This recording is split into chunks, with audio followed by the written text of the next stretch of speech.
All right, everyone settle in.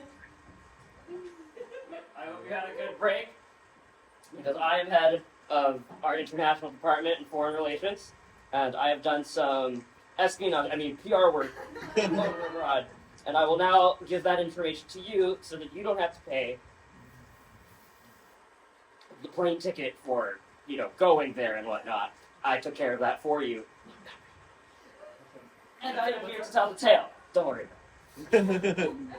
So, living furiously in harmony in Germany, a multiculti approach to our business model. Because there's no other way to build your business than to go overseas and make it global. Sometimes actually traffic. So, alrighty, shall we?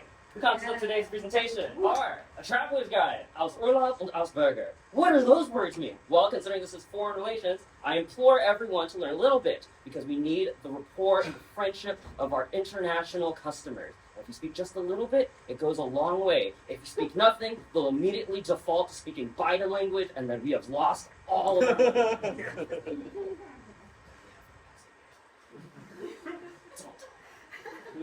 It was negative. We lost negative. Also, this is a magic trick presentation. By the end of it, I will make something just language of the land. As I have said before, it is important that you know just even a little bit of the mother tongue, because there's nothing more I like about traveling abroad than sharing tongues with others. Wow. I mean, sharing cultures with others. And then finally, Der Schrei des Deutschen Schmetterlings. Well, that's what that is. That is a book title. And we will discuss the literature of that. But, first I know you've been looking for it. Traveler's Guide, aus Urlaub und Ausbürger. So, Deutschland, auf einen Blick, aka Germany at a glance. Germany is a large, rich country full of beautiful history, architecture, community, diversity, art and craftsmanship, athleticism, cuisine, and of course, the number one answer all of you have been waiting for. Come on, who are you kidding? Beer. Beer.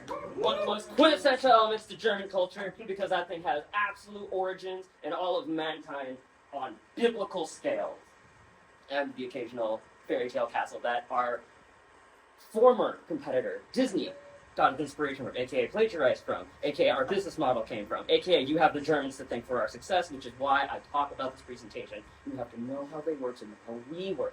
What better way to unite the company, right, than to take it from the roots.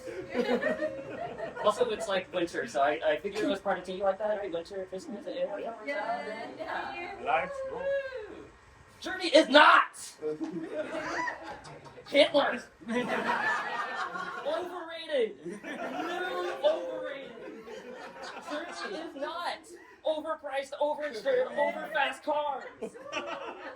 Germany's not overworked! Germany's not angry motherfuckers! Germany is not full of people who are stoic and just nihilistic. If anything, they're quite the opposite. That's why when you meet, particularly like a more bashful German that isn't so direct with you, they would be like, hey, and he'll look like kind of down, but still kind of at you. So I was like, how are you doing that? I'm doing it for the past 20 years to exercise my outer muscles, to look at you, but still, show respect.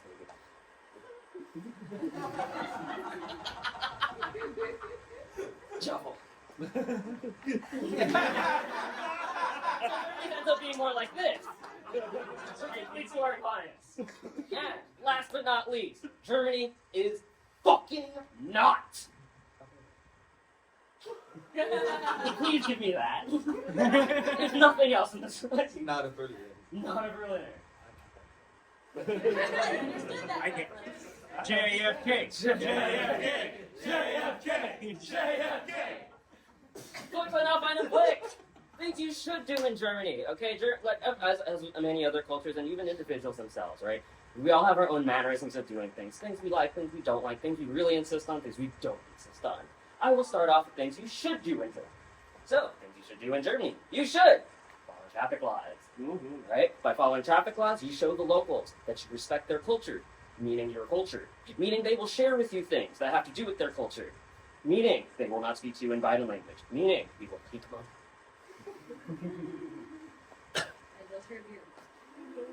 They will share beer. Hey, fucking fuck, give this one a raise. Who the fuck is this? What's on my bookie? Things to do in Germany, please. Use all forms of transportation, particularly the bike lanes, because they are built into the sidewalks in Germany, so that way you get maximum traffic flow. How do you do that? You have a big lane for pedestrians who like to walk, who like to eat, who like to rest. You have a bike lane adjacent to bike parking, so you may come and go as quickly and efficiently as you please alongside your fellow. You can have a chat as you go. You can have a radler, or a drink that's infused with lemon, as you talk, right? You can get to work in a hurry as you talk to your fellow commuter. Oh, what if I like to go fast? Well, you have your own fucking lane. So you can keep up with the cars who are parked next to you if you want to go from 0 kilometers an hour, or 120 kilometers an hour. It's all up to you. And they say America's freedom.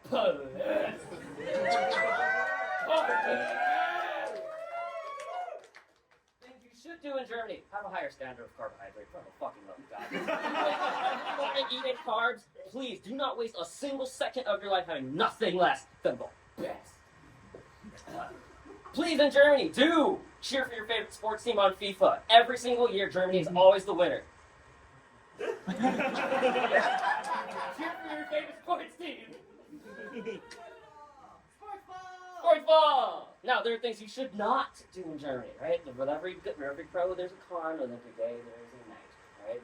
So, things you should not do in Germany. Please do not hold up the line anywhere you go, right? Whether that be in the supermarket, in the parking lane, in your own bathroom.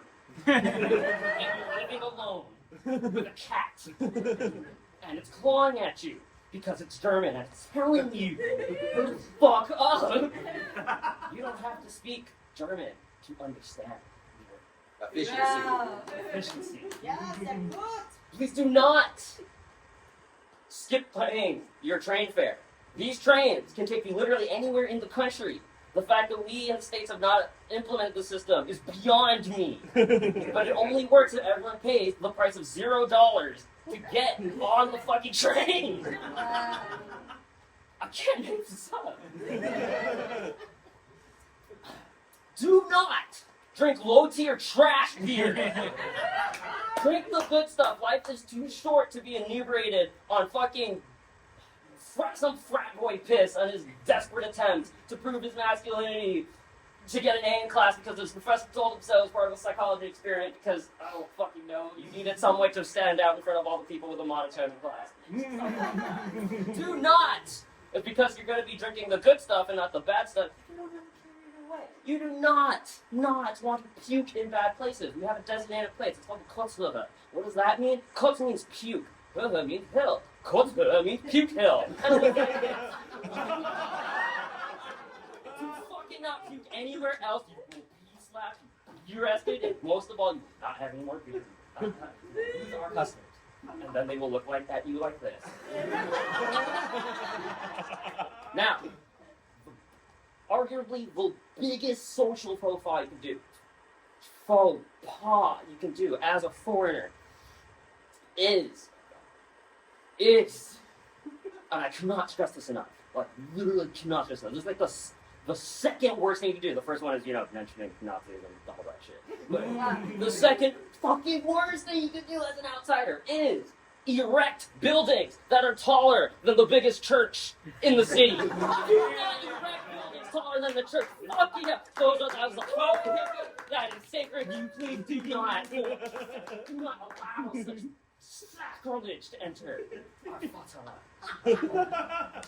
Now, I have not talked at all about language. What's the other? Right? I'll go ahead and German is a very vast and beautiful language, right? Deutsche Sprache ist schwierige Sprache. What does Sprache mean? What does Sprache mean? Sprache means language. Deutsch, I'm pretty sure you know what that means, right? If you don't, it's German, right? German language, difficult language. Right? We're going to start with the basics. All right. I want everyone to participate here. Don't worry. I won't. It's not graded, but it'll be easy. Everyone, say this word. It's pronounced like this. Ish. You can say ish. You can say ick. You can say ick. I prefer ick because that's like the de facto way everyone say it. But if you wish to, try to pull a dialect on it, you can say ick. You can say ish, and then people will just look down on you. Up to you. Say ish. Ish. Point to yourself. Everyone point to themselves with their index finger, middle finger, pinky finger. You got 10 of them to choose from. Ish. Now point to literally anything else in the room and say. Ish. One more time. Ish. Ish. Ish. Right? Ish means me. It means I. Nish means not. I. Not I. Me. Not me. Alright, one more time. Ish. It's me. It's not me. It's ish. It's ish. Now, all of us sound like fucking zombies right now. So let's actually sound like we're educated because we want everyone in this company to advance, right? We rise as a team, just like without, right? So, ish means me. Of course, you need to point to the person next to you, and you address them as do, which means you. As in do us. Do us. Do us. Now you're catching on. Good, we're getting. We're starting. Just was get fucked. Time up. We're gonna actually put together a full sentence, and this will sell. Try it to any German. I guarantee you, any German you know. Any German you know. You pronounce this. Du bist schön. Right? If you don't know how to pronounce that, think of like an urn that you put ashes in. So schön. Du bist schön. Okay? So remember we did the ish and ish shit, right? So instead of pointing to you like a selfish motherfucker, you point to the person next to you, right? And go, du bist schön. Du bist schön. Du bist schön. It means you are beautiful. See? Everyone said that. 100% effective. There you motherfucker go. Certified, patented. Oh, sells every time. Promote me. Du bist schön. Now, du is a pronoun, bist is a verb, schön is an adjective, but not a descriptive one. It's just an adjective, right? That you use at the end kind of politely. So we want to start using nouns, right? So how do we do that? Not that straightforward, because German is difficult, right? That's like Deutsche Sprache, schwierige Sprache, right? So we have to get into nouns. Before we get nouns, we have to get into genders, right? So there are 4 pronouns in German. We have masculine der, feminine die, neutered. Yeah, because neutered is a thing. Right? You see that little fucking cards up there. Exists. And then we have plural. Right? Oh my god, wait, hold on. There's 2 D's at the end. Don't worry, we'll get to it. Right? So, for example of nouns. Der Mann. For masculine man. Die Frau. For a feminine woman. Das Kind. For a neuter child. Because in Germany, we don't assign gender to children because they're not intelligent enough. So we put them in the neuter category. What's the neuter category? Dogs. We put children on the same level as dogs. So now, if that frustrates you, don't worry, because the plural of das Kind is die Kinder. So if you ever forget how to pronounce die Kinder, just remember, we don't kill little children in Germany. So you don't say die Kinder, you say die Kinder. So, I just told you how nouns work. So how do you actually piece together a sentence, right? Because we said du bist schön, so how do I put in, Mann, Frau, Kind, and even Kinder, right? And make them all beautiful. Well, it's actually not that straightforward. To do so, you have to learn how adjectives work. To know how adjectives work, you have to know how cases work. And to do that, you gotta know this chart. By heart. Now here's the thing. Oh, yeah. This isn't even its final form.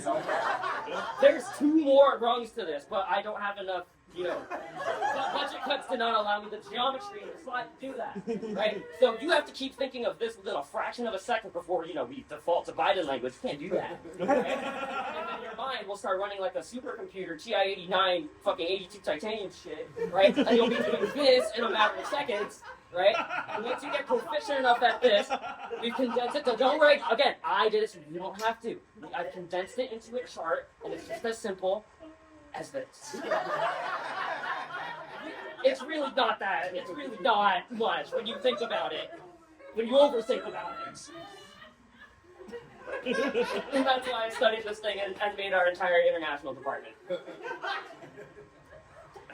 And so, das letzte, what's it? Das ist der Schrei des deutschen Schmetterlings.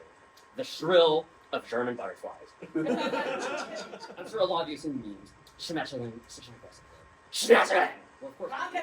Krankenwagen. Or any word, it sounds aggressive when you say it with such gusto. But it really doesn't have to be. You can say, destroy! This deutsche Schmetterling. This blue. I bring this slide up in particular because of, with the privilege that I was granted to go travel and meet our international clients. There are things about life that you need. Traveling to another country and speaking their language is the difference between ordering bread in American and getting one loaf and ordering bread in German and getting 10 for you and your friends.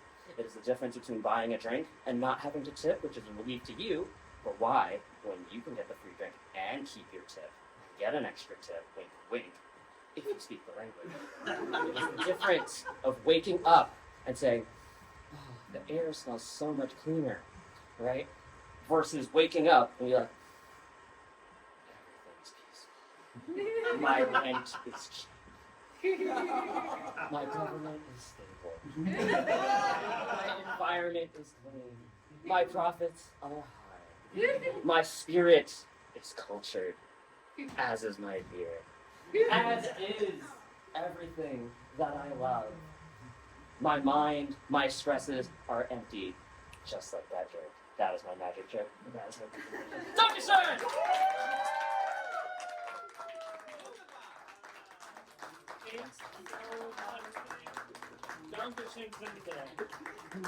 I know that truly wonderful. I learned so much in that presentation.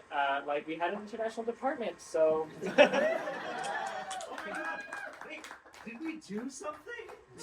Success! Oh my god, success! Only go up!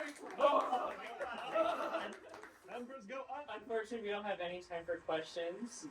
You can see Nick